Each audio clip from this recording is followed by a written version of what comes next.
अस्सलाम वालेकुम, मैं हूं तुबा खान। आप देख रहे हैं मेरे साथ 7 कॉन्टिनेंट न्यूज़। आज हम बात करेंगे अर्मीनिया और अज़रबैजान में चल रही लड़ाई के बारे में।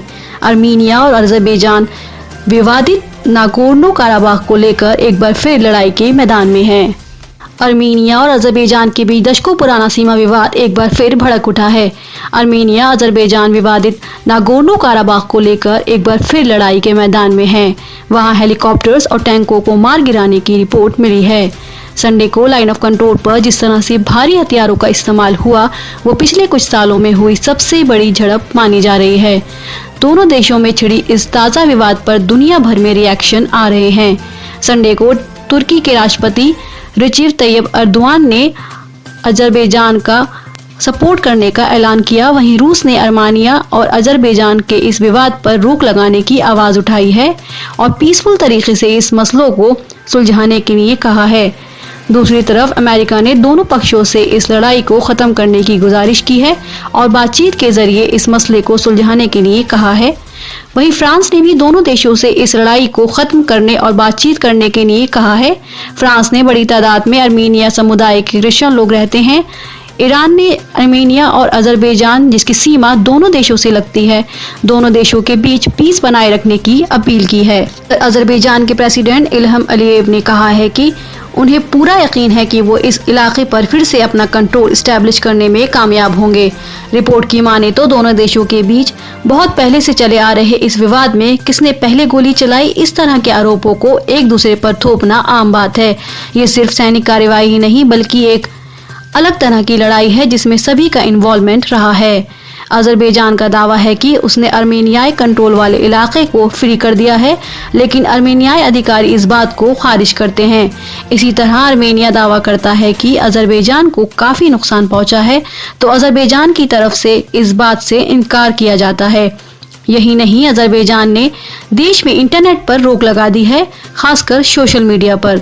रूस अर्मेनिया को बहुत अच्छा ताल्लुक रहा है और रूस की दोस्ती काफ़ी गहरी रही है अर्मेनिया के साथ। लिहाजा तुर्की का सपोर्ट अज़रबैजान को हिम्मत दे सकता है, क्योंकि अगस्त में ही अज़रबैजान के डिफेंस मिनिस्टर ने कहा था कि तुर्की की सेना की मदद से अज़रबैजान अपनी पाक रिलीजन को पूरा करेगा। दूसरे अल्फाज में अगर कहें तो यूं समझ लीजिए कि वो अपने गंवाए हुए क्षेत्रों को वापस ले सकेगा। वहीं अर्मेनिया के डिफेंस मिनिस्टर ने कहा है कि नागोर्नो काराबाख में राजधानी स्टिपनिकर्ट की कई बस्तियों पर हमला हुआ है। अधिकारियों ने बताया इस हमले में एक औरत और एक बच्चे की मौत हो गई थी। नागोर्नो काराबाख में अलगाववादियों के ग्रुप ने कहा कि उनके करीब 16 लोग मारे गए और करीब 100 लोग घायल हुए हैं। अर्मेनिया ने कहा उसने 2 हेलीकॉप्टर और 3 ड्रोन मार गिराए हैं, साथ ही 3 टैंकों को खत्म कर दिया।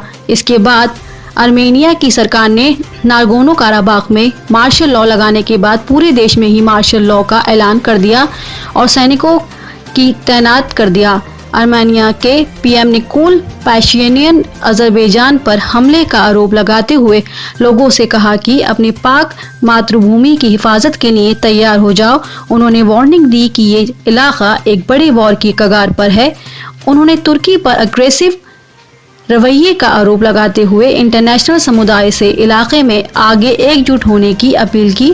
वहीं अज़रबैजान की डिफेंस मिनिस्टर ने एक हेलीकॉप्टर के नुकसान का हवाला दिया है, लेकिन बताया कि चालक बच गया है। साथ ही उन्होंने ये भी कहा कि अर्मेनिया को 12 एयर डिफेंस सिस्टम का नुकसान हुआ है। हालांकि अर्मेनिया ने इस नुकसान का दावा किया, उसका अज़रबैजान के डिफेंस मिनिस्टर ने इनकार किया है। प्रेसिडेंट अलीयेव ने देश को एड्रेस करते हुए कहा कि अर्मेनिया सेना के हमलों के जवाब में बड़े पैमाने पर जवाबी कार्रवाई करने का आदेश दिया है। उन्होंने कहा कि जवाबी कार्रवाई में अर्मेनिया के कब्जे वाला अज़रबैजान का रिहायशी इलाका अब मुक्त हो गया है। प्रेसिडेंट अलीयेव ने कहा कि 30 सालों से जो अन्याय हो रहा उसे जवाबी कार्रवाई खत्म कर देगी। वहीं नागोर्नो काराबाख के राष्ट्रपति अराइक हर्तुनियान ने इस बात को कबूला है कि वो कुछ इलाके अज़रबैजान से हार चुके हैं। नागोर्नो काराबाख 4400 वर्ग किलोमीटर में फैला इलाका है, जहां अर्मेनियाई, ईसाई और मुस्लिम तुर्क रहते हैं। सोवियत संघ के दौरान ही ये अज़रबैजान के अंदर ही एक सुयत एरिया बन गया था।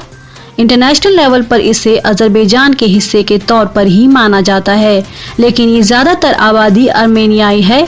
1980 से 1990 तक चले लड़ाई के दौरान 30,000 से ज़्यादा लोगों को मार दिया गया और 10 लाख से ज़्यादा लोग यहाँ से डिस्प्लेस्ड हुए। उस दौरान अलगाववादी ताकतों ने नागोर्नो काराबाख के कुछ इलाकों पर कब्जा जमा लिया। हालांकि 1994 में सीज फायर के बाद भी वहां खराब हालात रहे हैं, जो कि फिर से सीमा विवाद की वजह से गर्मा उठे हैं। फ्रेंड्स, आज के लिए बस इतना ही। डेली न्यूज अपडेट के लिए हमारे चैनल 7 कॉन्टिनेंट न्यूज के साथ जुड़े रहिए। अगर आपको हमारी वीडियो पसंद आए, लाइक करें, कमेंट करें, शेयर करें और हमारे चैनल 7 कॉन्टिनेंट न्यूज को सब्सक्राइब करें और बेल आइकन दबाना मत भूलिएगा।